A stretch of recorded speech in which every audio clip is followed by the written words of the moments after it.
Hello everyone, welcome to my channel the EduMath. তোমরা যারা আমার এই চ্যানেলে নতুন তারা অবশ্যই ভিডিওটি প্রথম থেকে শেষ অবধি দেখতে থাকো, আর অবশ্যই ভালো লাগলে চ্যানেলটি সাবস্ক্রাইব করে দিও। আজকে আমাদের টপিক হচ্ছে ক্লাস 11-এর কমপ্লেক্স নাম্বারের লাস্ট পার্ট, অর্থাৎ পার্ট 3। আমি এর আগে পার্ট 1 আর পার্ট 2 দুটো ক্লাসই তোমাদের করিয়েছি। পার্ট 1-এর ক্লাসটির লিঙ্ক আমি এইখানে দিয়ে রাখছি, তোমরা অবশ্যই এখান থেকে দেখে নিও। আর পার্ট 2 অর্থাৎ এর আগের দিনের যে ক্লাসটি আমি করিয়েছি, তো সেই ক্লাসটা আমি তোমাদের সামনে দেখাচ্ছি। এই ক্লাসটি তোমরা এইখান থেকেও দেখে নিতে।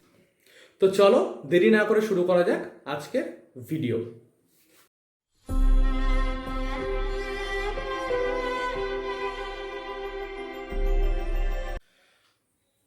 তো আমাদের আজকের এই কমপ্লেক্স নাম্বারের পার্ট 3 ক্লাসে আমরা অ্যামপ্লিটিউড বা আর্গুমেন্টের যে বিভিন্ন পাদে মান হয় সেই মানগুলো নিয়ে আলোচনা করব। তারপর একের যে ঘনমূল হয় সেগুলো নিয়ে আলোচনা করব। তো প্রথমে আসি আমরা আগের দিন কোথায় শেষ করেছিলাম। আগের দিন আমরা জাস্ট এটাকে দিয়েছিলাম ইমাজিনারি ওয়াই অ্যাক্সিস, এটাকে দিয়েছিলাম রিয়েল এক্স অ্যাক্সিস। তো z equals to x plus i y, এই পয়েন্টটা যখন আমি এই কমপ্লেক্স পেনে ডিনোট করছিলাম তখন আমরা এই দিক বরাবর নিলাম x, তারপর এদিক ঘরে গেলাম y, দিয়ে এই অ্যাঙ্গেলটাকে আমরা ধরলাম হচ্ছে থিটা। এই যে দূরত্বটা এটাকে আমরা মড z দিয়ে ডিনোট করলাম। এই বাহুটা হলো y, এটা হলো x। এবার এটা তো আমার গেল হচ্ছে z equals to x plus i y. এবার যদি আমি এই minus z equals to minus x minus i y, এই যে পয়েন্টটা আমি যদি ডিনোট করতে যাই এই কমপ্লেক্স পেনে, তো সেখানে কি কি আসে আমরা এবার দেখব। তো আমরা আগের ক্লাসে বলেছিলাম এইটা হতো প্লাস প্লাস, এদিকে x মাইনাস হতো, y হতো প্লাস, এদিকে x ও মাইনাস y ও মাইনাস, আর এখানটায় x টা প্লাস y টা মাইনাস। আচ্ছা, এবার এই থিটার মানটা যখন আমি জাস্ট ফার্স্ট কোয়াড্রেন্টে লিখতাম তখন থিটার মানটা হতো হচ্ছে আলফা, আর আমরা tan আলফা পেতাম হচ্ছে mod of y by x। Clear? আচ্ছা, এই থিটার মানটা যখন আমি ফার্স্ট কোয়াড্রেন্ট থেকে সেকেন্ড কোয়াড্রেন্টে আসব বা দ্বিতীয় পাদে আসব, তখন এই থিটার মানটা আলফা থেকে চেঞ্জ হয়ে হবে হচ্ছে পাই মাইনাস আলফা। এই টোটালটা হচ্ছে পাই, ঠিক আছে, মানে 180 ডিগ্রি। তো এই টোটাল পাইটার থেকে এই থিটাটা যেখানে আমি আলফা ডিনোট করেছিলাম সেটা যদি আমি বিয়োগ করি তাহলে আমি সেকেন্ড কোয়াড্রেন্টে পাবো। এবার আসে হচ্ছে থার্ড কোয়াড্রেন্টে। তো সেকেন্ডে যদি এটা পাই, থার্ডে হবে কি বলতো, জাস্ট এইটাই সেকেন্ড কোয়াড্রেন্টে যে আমি পেয়েছিলাম সেটাকে আমি নেগেটিভ দিয়ে গুণ করব, অর্থাৎ এইটাকে আমি জাস্ট নেগেটিভ দিয়ে গুণ করব, অর্থাৎ এখানে থিটার মানটা হয়ে যাবে negative of pi minus alpha, তার মানে কি আলফা মাইনাস পাই। তো এটা হলো আমার থার্ড কোয়াড্রেন্টে। এবার যদি আমি ফোর্থ কোয়াড্রেন্টে অর্থাৎ এইখানে আসি, ফোর্থ কোয়াড্রেন্টের উপরে আমরা দেখবো কি আছে। ফোর্থ কোয়াড্রেন্টের উপরে আছে হচ্ছে ফার্স্ট কোয়াড্রেন্ট। ফার্স্ট কোয়াড্রেন্টে আমরা থিটার মান কত পেয়েছিলাম? আলফা। তাহলে একই রকম ভাবে ঠিক আগের প্রসেসের মতো এই ফোর্থ কোয়াড্রেন্টে এই যে থিটার মানটা এটাকে আমরা নেগেটিভ দিয়ে গুণ করব বা মাইনাস দিয়ে গুণ করব। তাহলে ফোর্থ কোয়াড্রেন্টে থিটার মান হয়ে যাবে হচ্ছে মাইনাস আলফা। এইবার আমার এই থিটার মানটা এটা মাইনাস পাই বা মাইনাস 180 ডিগ্রি থেকে লেস ইকুয়ালস টু পাই, অর্থাৎ লেস ইকুয়ালস টু 180 ডিগ্রি। অর্থাৎ এই যে থিটার মানটা এটা আমার মাইনাস 180 থেকে প্লাস 180 এর মধ্যে থাকবে, যেখানে তোমার মাইনাস 165 ডিগ্রি হবে বা মাইনাস 170 ডিগ্রি হবে, কিন্তু মাইনাস 180 ডিগ্রি কিন্তু হবে না, কারণ minus pi less than theta, not less equals two theta. তাহলে মাইনাস 180 ডিগ্রি হবে না, জাস্ট 180 ডিগ্রির আগে অবধি হবে। আর একই রকম ভাবে এদিকে হচ্ছে লেস আর ইকুয়ালস টু পাই, তার মানে হচ্ছে 180 থেকে ছোট অথবা সমান। আচ্ছা, তাহলে আমরা ফার্স্ট কোয়াড্রেন্টে কি পেলাম? Theta equals to alpha. সেকেন্ডে পেলাম theta equals to pi minus alpha. থার্ডে পেলাম theta equals to alpha minus pi. ফোর্থে পেলাম theta equals to minus alpha. তো এবার আমরা দেখি ফার্স্ট কোয়াড্রেন্টে, দেখো ফার্স্ট কোয়াড্রেন্টে কি হলো, z equals to x plus আইটা আমি আই ওয়াইটা আমি এরকম ভাবে লিখলাম। এবার যদি minus z equals to minus x minus i y হয়, তাহলে এখানে দেখতে পাচ্ছ এখানেও নেগেটিভ আছে এখানেও নেগেটিভ আছে, তার মানে দুটো নেগেটিভ আছে। তার দুটো নেগেটিভ আমার এখানে কোথায় আছে? এখানে নেগেটিভ পজিটিভ, এখানে পজিটিভ নেগেটিভ, শুধুমাত্র এই জায়গায় দুটো নেগেটিভ আছে। এখানে কি বলেছে? মাইনাস এক্স, তার মানে এই এক্স এর মাইনাস দিকে অর্থাৎ এক্স এর নেগেটিভ দিকে আমি মাইনাস এক্স ঘর আসবো। ঠিক একই রকম ভাবে আবার মাইনাস ওয়াই ঘর যাবো, এদিকেও তাহলে মাইনাস ওয়াই, এদিকে মাইনাস ওয়াই, তাহলে এই দিকে আমি মাইনাস ওয়াই ঘর যাব, দিয়ে আমি এই পয়েন্টটাকে যুক্ত করি, তাহলে এইটা হয়ে যাবে মাইনাস এক্স, এটা হয়ে যাবে মাইনাস ওয়াই, আর এটা একই রকম ভাবে মডিউলাস অফ মাইনাস জেড মানে সেই একই ভাবে মডিউলাস অফ জেড। তার মানে তোমরা কি দেখলে? জাস্ট এই z equals to x plus y, এটা যদি ফার্স্ট কোয়াড্রেন্টে থাকে, ঠিক একই রকম ভাবে minus z equals to minus x minus i y, এটা তার ঠিক বিপরীত অপোজিট প্রান্তে হবে। এবং তোমরা এটা দেখতে পাচ্ছ আয়নায় যেরকম রিফ্লেকশন হয়, এটা রিফ্লেকশনটা ঠিক এই থার্ড কোয়াড্রেন্টে পড়েছে। একই রকম ভাবে যদি সেকেন্ড কোয়াড্রেন্টে আমি কোনো একটা পয়েন্ট ধরি, তো সেটা রিফ্লেকশন হবে হচ্ছে ফোর্থ কোয়াড্রেন্টে। আচ্ছা, এবারে ধরো তোমাকে জিজ্ঞেস করলো যে তোমাকে আমি একটা রাশি বা মান দিয়ে দিচ্ছি, জেড ইকুয়ালস টু একটা সামথিং দিয়ে দিচ্ছি, তো তোমরা সেখান থেকে অ্যামপ্লিটিউড বা আর্গুমেন্টের মানটা বের করো। তো ধরো আমার এখানে দেওয়া রইলো z equals to -1 minus root 3i। তো এটা আমি আবারও বললাম, আগেরটা আমি কি উদাহরণ দিয়েছিলাম? Minus z equals to minus x minus i y, এখানে কি আছে? -1 মাইনাস রুট 3i। আচ্ছা, এখানেও মাইনাস এখানেও মাইনাস, তার মানে অবভিয়াসলি এটা থার্ড কোয়াড্রেন্টকে ডিনোট করবে। একই রকম ভাবে যদি এখানে আমি প্লাস দিতাম, এখানে আমি মাইনাস দিতাম, তাহলে এক্স এর মানটা হতো প্লাস, ওয়াই এর মানটা হতো মাইনাস। এক্স এর মান প্লাস কোথায়? ফোর্থ কোয়াড্রেন্টে, এক্স ওয়াই এর মান মাইনাস কোথায়? ফোর্থ কোয়াড্রেন্টে। তাহলে আমার এইখানে যে যে সাইন থাকবে সেই সাইনের উপর ডিনোট করে আমাকে এই যে কমপ্লেক্স প্লেন আছে সেইখানে আমাকে পয়েন্টটা বসাতে হবে। তাহলে অবভিয়াসলি আমি এই পয়েন্টটা কোথায় পাবো? এই থার্ড কোয়াড্রেন্টে। এবার যদি আমাকে থার্ড কোয়াড্রেন্টের অ্যামপ্লিটিউডের ফর্মুলা, তাহলে থার্ড কোয়াড্রেন্টে অ্যামপ্লিটিউড কি ছিল? Theta equals to alpha minus pi. এবার আমি সবার আগে আলফার মানটা বের করব। আলফার মানটা অর্থাৎ tan আলফা, এটা সব ক্ষেত্রেই mod of y by x। আচ্ছা, x এর মান কত আছে? -1, y এর মান -3। তাহলে tan আলফা ইকুয়ালস টু যদি দিই, তাহলে যেহেতু মডের ভিতরে আছে আমি তাহলে এই নেগেটিভ গুলোকে ডিনাই করতে পারি। তার মানে √3/1 ইকুয়ালস টু √3। তার মানে tan আলফার মান পেলাম আমরা √3। √3 আবার কার মান? tan 60 degree. tan 60 ডিগ্রিকে আবার লেখা যায় tan π/3। আচ্ছা, তার মানে আলফার মানটা আমি কত পেলাম? π/3। ক্লিয়ার? আচ্ছা, এবার দেখো তোমাকে কি বলেছে? থার্ড কোয়াড্রেন্টে অর্থাৎ থিটার মান অর্থাৎ অ্যামপ্লিটিউডের মানটা এখানে হবে আলফা মাইনাস পাই।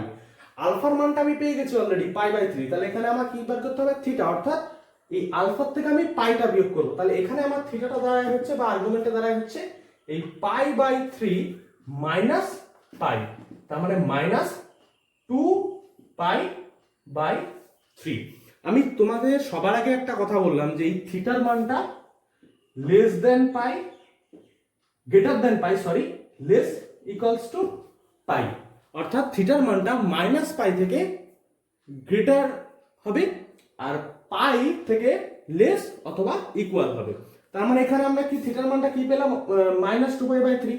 আচ্ছা, 2π/3 মানে হচ্ছে 2 × 180/3, তার মানে হচ্ছে 60 মাইনাস, আগেটা মাইনাস ছিল, -120 ডিগ্রি। আচ্ছা, মাইনাস পাইয়ের থেকে প্লাস পাইয়ের মধ্যেই নিশ্চয়ই এই -120 ডিগ্রিটা পড়ে। তাহলে তোমরা কি দেখছো? অবভিয়াসলি সব সময় এই থিটার মানটা -পাই থেকে পাইয়ের মধ্যে থাকবে। ক্লিয়ার? আচ্ছা, এবারে আমরা চলে আসি কমপ্লেক্স নাম্বার বা জটিল রাশির কিছু ট্রায়াঙ্গেল ইনইকুয়ালিটি বা ত্রিভুজ অসমতাতে। তো প্রথমেই দেখতে পাচ্ছ আমাদের এই পরিচিত চারটে ত্রিভুজ অসমতা আছে, যেখানে প্রথমটা দেখো mod of z1 plus z2 less equals to mod of z1 plus mod of z2, এরকম ভাবে হচ্ছে বাকি চারটে আছে। তো আমি এখান থেকে যে কোনো একটা দেখিয়ে দিচ্ছি, তোমরা কি করবে? বাকিগুলো ঠিক একই রকম ভাবে জাস্ট এই মান বসিয়ে বসিয়ে দেখতে থাকবে। অবভিয়াসলি তোমরা এই একই রকম ভাবে আমার মতো ইউনিকুয়ালিটি তৈরি করতে পারবে। তো এবার দেখা যাক হচ্ছে Z1 আমরা কি রকম ধরেছি? R1 × cos θ1 plus I sin θ1, R Z1 নেওয়া আছে হচ্ছে R2 cos θ2 plus I sin θ2। তো এবার আমি mod of Z1 যদি করি, তাহলে কি হবে? R1 cos square θ1 plus R1 sin square θ1। যেখান থেকে আমি R1 স্কয়ারটা যদি কমন নিই, সরি, আর ওয়ানটা যদি কমন নিই তাহলে আমি ওখান থেকে কি পাবো, cos square theta 1 plus sin square theta 1, cos square theta 1 plus sin square theta 1 মানে কি 1, তার মানে জাস্ট এখানে পড়ে থাকবে r1। একই রকম ভাবে z2 এর ক্ষেত্রে r2, তোমরা যারা বুঝতে পারবে না তারা আরেকবার দেখে নাও। এই দেখো r1 square cos square theta 1 plus r1 square sin square theta 1, এটার মড করলে তো এটাও আসে, এটাই আসে মড অফ z1 যদি আমি করি তাহলে এটাই তো আসে। এবার এখান থেকে আমি r1 স্কয়ারটা কমন নেব, r1 স্কয়ারটা কমন নিয়ে জাস্ট কি হবে এই দুটো টার্ম পড়ে থাকবে। এবার r1 স্কয়ারের মাথায় রুট আছে, তাহলে আমি r1টাকে বাইরে নিয়ে চলে আসি, স্কয়ারটা উঠে যাবে। তার মানে আমার কি রইলো root over of cos square theta 1 plus sin square theta 1, cos square theta 1 plus sin square theta 1 মানে কত 1, তার মানে অনলি পড়ে থাকে r1। ক্লিয়ার? তো এবারে দেখো এইখানে যেটা আছে এইখান থেকে আমি কি করে ট্রায়াঙ্গেল ইনইকুয়ালিটি আনি। তো সবার প্রথম আমাকে প্রথমটা দেখছি z1 plus z2 less equals two mod of z1 plus mod of z2। আচ্ছা z1 প্লাস z2 টা প্রথমে বার করি, z1 প্লাস z2 এটা আমার কি আসছে r1 cos theta 1 plus i r1 sin theta 1 plus r2 cos theta 2 plus r2 i sin theta 2। এটা আমার বেরোলো হচ্ছে z1 প্লাস z2 মান। এবার আমি এই cos গুলোকে একদিকে রাখবো আর sin গুলোকে একদিকে রাখবো, তাহলে এখান থেকে আমি কি পাবো r1 cos থিটা 1 প্লাস এবার এইটাকে আমি জাস্ট এখানে লিখবো r2 cos থিটা 2, জাস্ট এটাকে আমি এখানে নিয়ে গেলাম। আর এখানে যেটা ছিল i r1 sin থিটা 1 এটাকে আমি নিচে লিখবো, এই যে i r1 sin theta 1। Clear? বাদ বাকি সব এক। এবারে আমি এটার মডিউলাস নেব, এটার মডিউলাস নিয়ে কি হবে ওভার রুট অফ এটা স্কয়ার প্লাস এই i গুলো বাদ দিয়ে এটা স্কয়ার। ক্লিয়ার?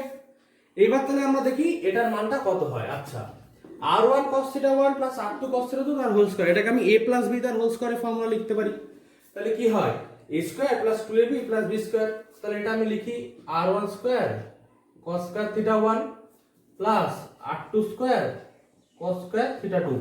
এই যে আমার 2ab ঘটিত টার্ম অর্থাৎ 2r1 r2 cos theta 1 cos theta 2 এটা আমি এখন লিখবো না, এটা আমি পরে লিখবো।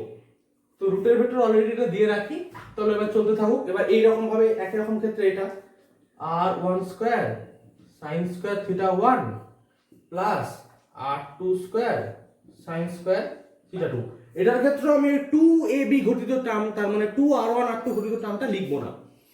এইবার আমি এইখান থেকে কি পেতাম 2ab ঘটিত term 2r1 r2 cos theta 1 cos theta 2। একই রকম ভাবে এখান থেকে আমি কি পেতাম 2r1 r2 sin theta 1 sin theta 2। তাহলে আমি দুটোর ক্ষেত্রে কি কমন পাচ্ছি 2r1 r2, তার মানে 2r1 r2 টা আমি আগে লিখলাম। এটার ক্ষেত্রে আমি কি পাই cos theta 1 plus cos theta 1 into cos theta 2। একই রকম ভাবে এটার ক্ষেত্রে পাই sin theta 1 into sin theta 2। তার মানে এটা আমার গিয়ে দাঁড়ালো modulus of z1 plus z2।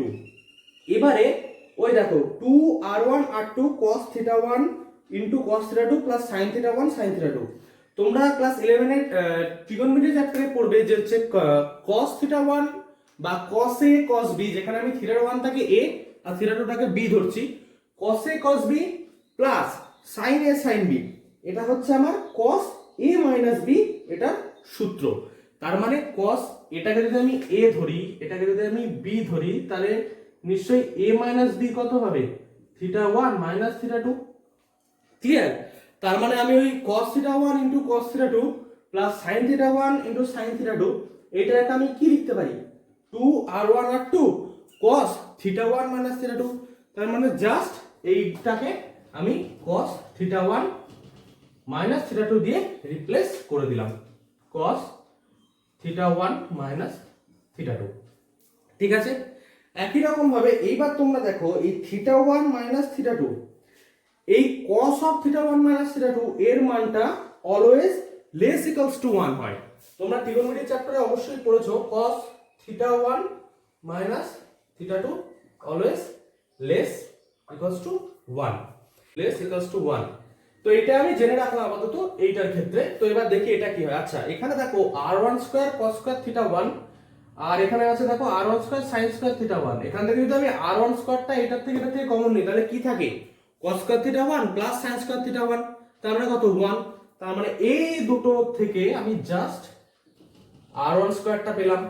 একই রকম ভাবে r2 স্কয়ার cos স্কয়ার θ2 আর r2 স্কয়ার sin স্কয়ার θ2 থেকে আমি কি পাবো, জাস্ট r2 স্কয়ারটা পাবো। আর হ্যাঁ, এই 2r1 r2 cos θ1 মাইনাস θ2 এটার ক্ষেত্রে আমি কি বললাম যে এই cos অফ θ1 মাইনাস এটার মান কি লেস দ্যান 1। তার মানে এই যে টোটাল মানটা এটা আমি কি লিখতে পারি লেস দ্যান ইকুয়ালস টু, যেহেতু এটা লেস ইকুয়ালস টু আসে তাহলে 2r1 r2 cos θ1 মাইনাস θ2 এর জায়গায় আমি কি লিখতে পারি 1।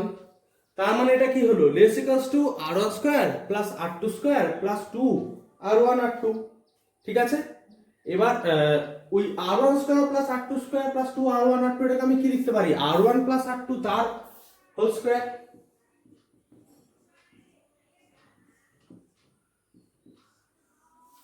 এবার r1 প্লাস r2 তার হোল স্কয়ার, আবার তার আবার রুট আছে, তার মানে নিশ্চয়ই এটা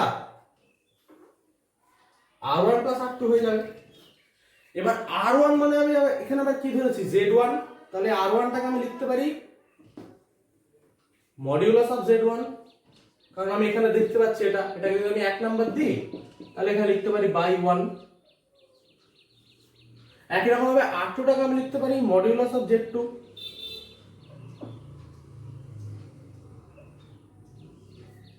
তাহলে এই যে আমার একটা প্রমাণ হয়ে গেল প্রথমটা, modulus of z1 plus z2 less equals two modulus of z1 plus modulus of z2।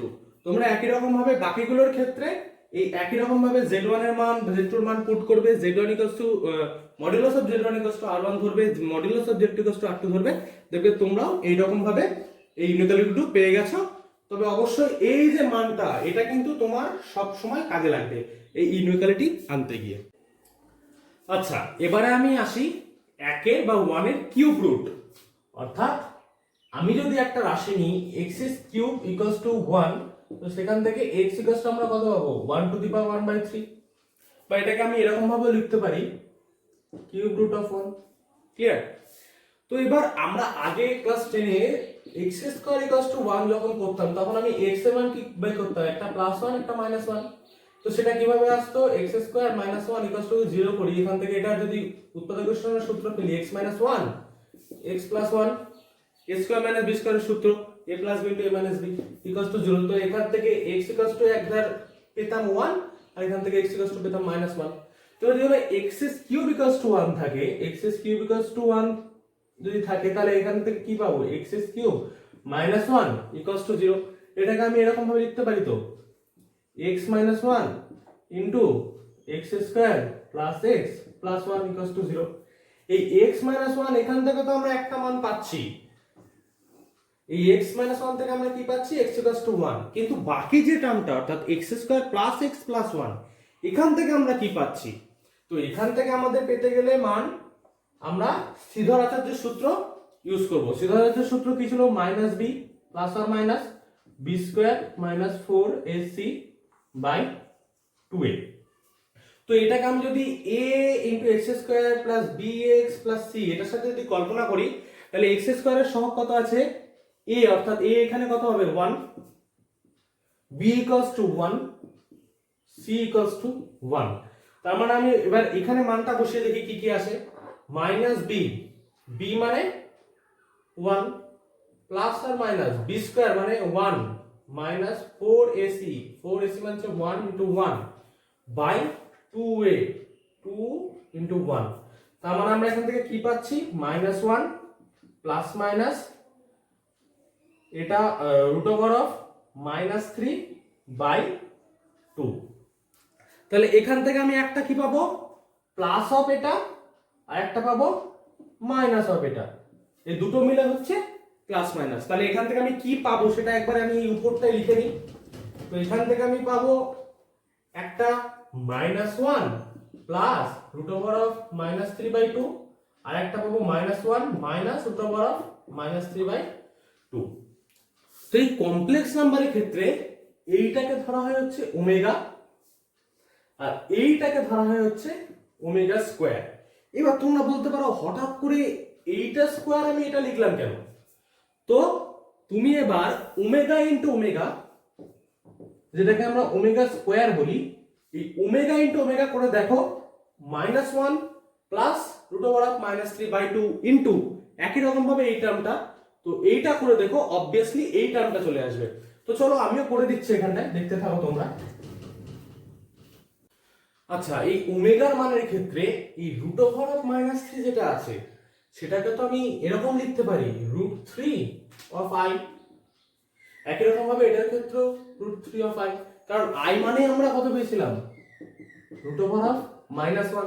তো একরকম, তো এটা আমরা লিখতে পারি -1 প্লাস √3i। এবারে তোমরা প্রশ্ন করতে পারো যে আমি নিচেরটাকে ওমেগা স্কোয়ার কেন লিখলাম? তো তুমি যদি এখন এই ওমেগা ইন্টু একই রকম ভাবে ওমেগা, অর্থাৎ ওমেগা ইন্টু ওমেগা করো এটার থেকে, ধর আমি এটা জানি না, এটা কি দোস্ত ওমেগা স্কয়ার আমি জানি না, তো আমি এখান থেকে কি করব? অবভিয়াসলি ওমেগা ইনটু ওমেগা করব।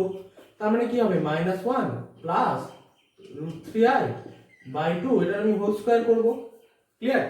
তো এখানে হোল স্কয়ার করলে আমার কি আসবে? নিচেরটা ক্ষেত্রে চলে আসবে হচ্ছে 4, আর এটার ক্ষেত্রে কি হবে? -1 তার whole square plus 2 √3i into -1 plus 3i square. আচ্ছা, -1 স্কয়ার এটা অবভিয়াসলি 1। আচ্ছা, 2√3i ইনটু -1, তার মানে এই -1টাকে আমি আগে এনে জাস্ট এরকম করে দিলাম। এবার কি আছে? 3i স্কয়ার, i স্কয়ার মানে আমরা কি পেয়েছিলাম? -1, তাহলে জাস্ট এই জায়গাটায় আমি -3 করে দিলাম। তার মানে 1 - 3 মানে কত? -2 √3i/4। 2 কমন নিলে 1 1 2, তার মানে এই দেখো একই রকম ভাবে চলে এলো -1 √3i/2। তার মানে এটাই আমরা কি লিখতে পারি? ওমেগা স্কয়ার দিয়ে। ক্লিয়ার? তাহলে আমরা আগের ক্ষেত্রে কি দেখলাম? ওমেগা =-1 প্লাস i√3/2 আর ওমেগা স্কয়ার =-1 i√3/2। এবারে আসি ওমেগা ওমেগা স্কয়ারের কিছু ধর্মে বা প্রপার্টিসে। আচ্ছা দেখো, ওমেগা এটা যদি এটা থাকে, তাহলে ওমেগা এটার যদি আমি ওমেগা বার করি, তার মানে কি হয়? -1 প্লাস i√3/2, এটার কি হয়? Whole bar. আচ্ছা, আমি বার যখন নির্ণয় করতাম তখন আমি কি বলতাম? জাস্ট এই যে ইমাজিনারি পার্টটা আছে এর আগের সাইনটাই জাস্ট চেঞ্জ হবে, তার মানে জাস্ট এই প্লাসের জায়গায় মাইনাস বসবে, তার মানে ওমেগা বারই হয়ে যাচ্ছে আমার কি? Omega square. এটা গেল আমার একটা প্রপার্টি। এবারে আসি আমরা পরের প্রপার্টিতে, 1 plus omega plus omega square equals to 0। আচ্ছা, এই 1টাকে 1 রাখলাম প্লাস ওমেগা, ওমেগার মান কি আছে? -1 প্লাস i√3/2 আর প্লাস ওমেগা স্কয়ার মান এইটা -1 i√3/2। জাস্ট লসাগু করব, 2 প্লাস মাইনাস হয়ে যাবে, এটা -1 plus i√3 plus of minus -1 minus i√3। এই দেখো -1 -1 -2 এলিমিনেট, i√3 এলিমিনেট, পড়ে থাকলো 0। তার মানে 1 plus omega square equals to 0। এবার আসি পরের প্রপার্টি। পরের প্রপার্টি হচ্ছে 1 into omega square equals to omega cube, বা একে আমরা বলতে পারি 1। তো দেখো 1 ইনটু ওমেগা, ওমেগা কত আছে? -1 plus i√3/2 by 2 into -1 minus i√3 by 2। তো এই 2 2 গুণ করবো, নিচে 4 হবে। ঠিক আছে, এবার এখানে দেখো -1টাকে যদি আমি a ধরি, এটাকে যদি b ধরি, তাহলে কি হয় a plus b into a minus b। তাহলে 1 into a plus b into a minus b মানে কত, a square minus b square. তার মানে কত, -1 তার হোল স্কোয়ার মাইনাস i√3 তার হোল স্কোয়ার। ক্লিয়ার? আচ্ছা, এবারে দেখো -1 তার হোল স্কোয়ারটা কত, অবভিয়াসলি 1 মাইনাস i√3 তার হোল স্কোয়ার। i স্কোয়ার মানে আমরা কত জানি, -1। i স্কোয়ার যদি -1 হয়, এর সাথে আমি √3 তার হোল স্কোয়ার মানে হচ্ছে 3 গুণ হবে। তাহলে এই পার্টটা আমার কি হয়ে যায়, i square into 3। Clear? i square মানে আমরা জানি আবার -1, এই -1 প্লাস, তার মানে 1 প্লাস 3, আর নিচে কত ছিল 4, তার মানে কত 4/4 ইকুয়ালস টু 1। তাহলে এই যে 1 ইন্টু ওমেগা স্কয়ার, অর্থাৎ ওমেগা কিউব ইকুয়ালস টু 1। এবার আমি তোমাদের জন্য বাড়ির একটা কাজ ছেড়ে রাখলাম, সেটা হচ্ছে এটাকে আমি 4 নাম্বার দিতে পারি। 4 নাম্বার দিয়ে আমি লিখতে পারি এটা ওমেগা ইকুয়ালস টু 1/ওমেগা স্কয়ার। এইটা আমি তোমাদের জন্য ছেড়ে রাখলাম, তোমরা এইটা বাড়িতে করবে, তারপর আমাকে অবশ্যই জানাবে যে তোমরা এটা ঠিকভাবে করতে পারলে কিনা। তো এই ছিল আজকে আমাদের ভিডিও। তোমাদের যদি ভিডিওটি ভালো লেগে গিয়ে থাকে, অবশ্যই একটি লাইক করে দিও, আর অবশ্যই এই চ্যানেলটি সাবস্ক্রাইব করে দিও।